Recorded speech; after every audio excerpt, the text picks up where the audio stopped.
Videoya geçmeden önce bu tarz sıra dışı ve unutulmuş, gerçek hikayelerin devamı için kanalıma abone olmayı, videoyu beğenmeyi ve yorumlarınızı paylaşmayı unutmayın.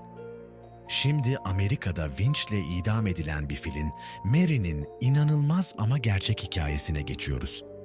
1900'lü yılların başı, Amerika'nın güneydoğusunda yer alan Tennessee eyaleti, o dönemin Amerika'sında eğlence denilince akla gelen ilk şeylerden biri sirklerdi. Atlı karıncalar, palyaçolar, cambazlar ve elbette hayvan gösterileri. Sirkler sadece bir eğlence aracı değil, aynı zamanda farklı yerlerden gelen insanları bir araya getiren kültürel birer buluşma noktasıydı. Ancak bu renkli dünyanın perde arkasında yaşananlar ne yazık ki dışarıdan göründüğü kadar masum değildi. Hayvanlar, özellikle filler, sirklerin göz bebeğiydi. Güçlüydüler, zekiydiler ve insanları büyüleyen hareketler yapabiliyorlardı. Fakat çoğu zaman dayakla, işkenceyle ve zorbalıkla eğitiliyorlardı. İşte bu hikaye de tam olarak böyle bir fillerden birinin, Mary'nin hikayesi. Gerçek adı Big Mary, halk arasında ise Murderous Mary yani Katil Mary olarak anılan bu dev fil, bir zamanların en talihsiz sirk hayvanlarından biri olarak tarihe geçti. Mary, Sparks Dünya Sirki adlı gezici bir sirke aitti. Yaklaşık 5 ton ağırlığında ve 20 yaşlarında olduğu tahmin edilen bu Asya fili, yıllarca sirk gösterilerinde yer almış, binlerce insanın hayran bakışları altında gösteriler yapmıştı. Ancak bu gösterilerin ardında onun yaşadığı eziyetler ve acılar gizliydi. 1916 yılının Eylül ayında Sparks, Tennessee'nin küçük bir kasabası olan Erwin'de gösteri yapmaya karar verdi. O günlerde sirke yeni katılan bir bakıcı vardı. Red Eldridge isimli genç bir adam. Ne yazık ki hayvan bakımı konusunda tecrübesizdi.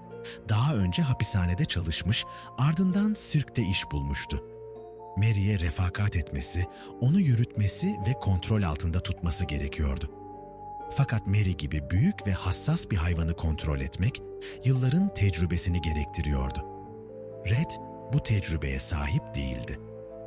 O trajik gün geldiğinde Sparks Sirk'e bir geçit töreni düzenliyordu.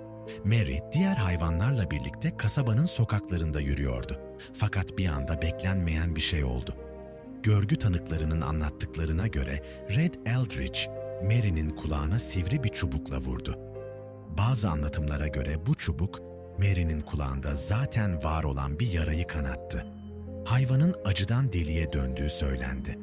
O an bir anda irkilen Mary, Red'i hortumuyla yakaladı, yere çaldı ve ardından üzerine bastı. Adam olay yerinde feci şekilde can verdi.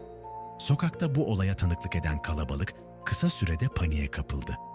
Çığlıklar, kaçışmalar ve sonrasında başlayan linç kampanyası, halk öfkeliydi. Bir filin bir insanı öldürmesi asla affedilemezdi onlara göre. Olay gazetelere "Katil fil" başlıklarıyla yansıdı. Yerel halk ve kasaba yöneticileri Mary'nin hemen öldürülmesini istedi. Sirk yönetimi ise iki arada bir derede kalmıştı. Mary, sirk için büyük bir yatırımdı. Ancak halkın baskısı ve gazetelerin yaygarası karşısında başka bir çözüm göremediler. Mary öldürülecekti. Ama nasıl? İşte burada insanlık tarihinin en sıra dışı ve trajik idam kararlarından biri verildi. Mary, vinçle asılarak idam edilecekti. Sıradan bir ölüm değildi bu. Ne bir zehirleme ne de uyutma. Koca bir filin çelik zincirlerle boynundan vinçle havaya kaldırılarak öldürülmesi sadece bir infaz değil, aynı zamanda bir gösteri olacaktı. Çünkü bu ölüm halkın gözü önünde gerçekleşecekti.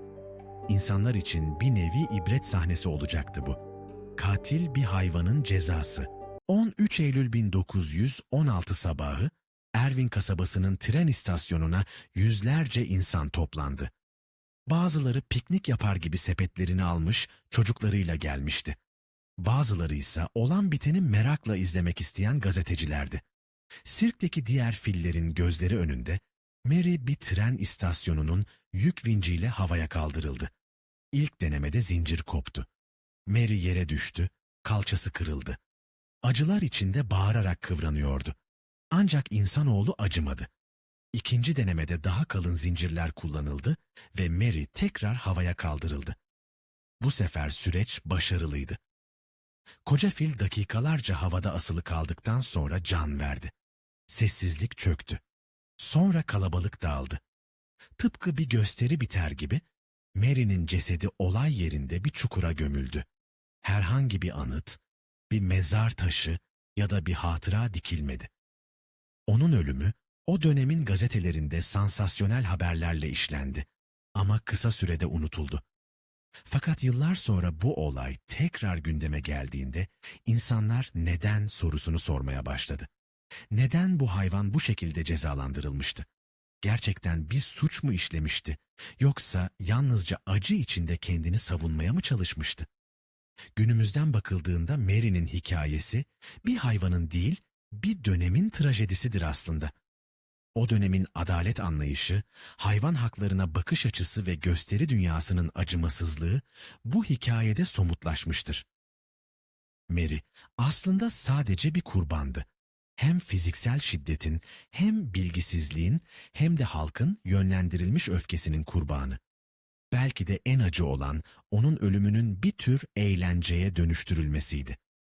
Bir filin asılarak öldürülmesini izlemek için toplanan kalabalık, aslında dönemin ruh halini ve insanlığın ne kadar ileri gidebileceğini gösteriyordu. Mary'nin hikayesi, tarihin tozlu sayfalarına gömülmüş bir ibret tablosudur. İnsanlığın hayvanlara karşı sorumluluğunu, gücün kötüye kullanılmasını ve medyanın öfke yaratma gücünü tek bir olayda buluşturur. O gün Mary öldü ama hikayesi yaşamaya devam etti. Sessiz çığlığı hala yankılanıyor. Ve belki de bu hikayeyi duydukça bir şeyler değişmeye başlar. Eğer bu trajik ama düşündürücü hikayeden etkilendiysen, videoyu beğenmeyi, kanala abone olmayı ve yorumlarda düşüncelerini paylaşmayı unutma. Bir sonraki videoda daha da şaşırtıcı bir gerçek hikayeyle görüşmek üzere.